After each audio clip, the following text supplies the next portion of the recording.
Welcome to 5 Minutes in the Word. My name is Celina, and I'm grateful we can draw near to God together. Today's passage reminds us that even in our wilderness seasons, God sees us and calls us by name. We are reading from Genesis chapter 16, verse 1 to 16. Genesis chapter 16, verse 1, Hagar and Ishmael. Now Sarai, Abram's wife, had borne him no children, but she had an Egyptian slave named Hagar. So she said to Abram, "The Lord has kept me from having children. Go, sleep with my slave. Perhaps I can build a family through her." Abram agreed to what Sarai said. So after Abram had been living in Canaan 10 years, Sarai his wife took her Egyptian slave Hagar and gave her to her husband to be his wife. He slept with Hagar, and she conceived. When she knew she was pregnant, she began to despise her mistress. Then Sarai said to Abram, "You are responsible for the wrong I am suffering. I put my slave in your arms, and now that she knows she is pregnant, she despises me. May the Lord judge between you and me. Your slave is in your hands," Abram said. "Do with her whatever you think best." Then Sarai mistreated Hagar, so she fled from her. Verse 7, the angel of the Lord found Hagar near a spring in the desert. It was the spring that is beside the road to Shur.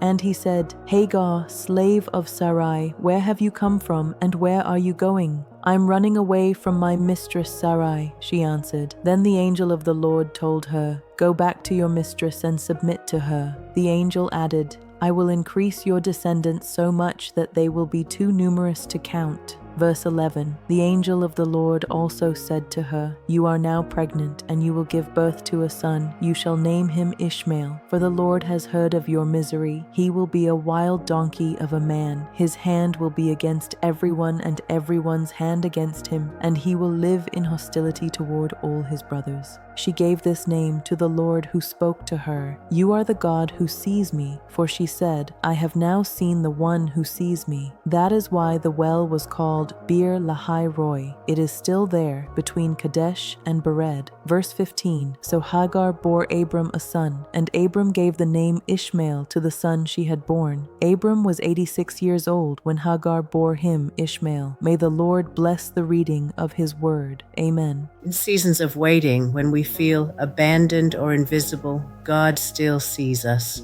Just as he revealed himself to Hagar as El Roi, the God who sees, he meets us in our wilderness. Our deepest need for rescue is always met in him. Today's memory verse is, "She gave this name to the Lord who spoke to her, 'You are the God who sees me.'" Genesis 16:13. God bless you. Join me again tomorrow.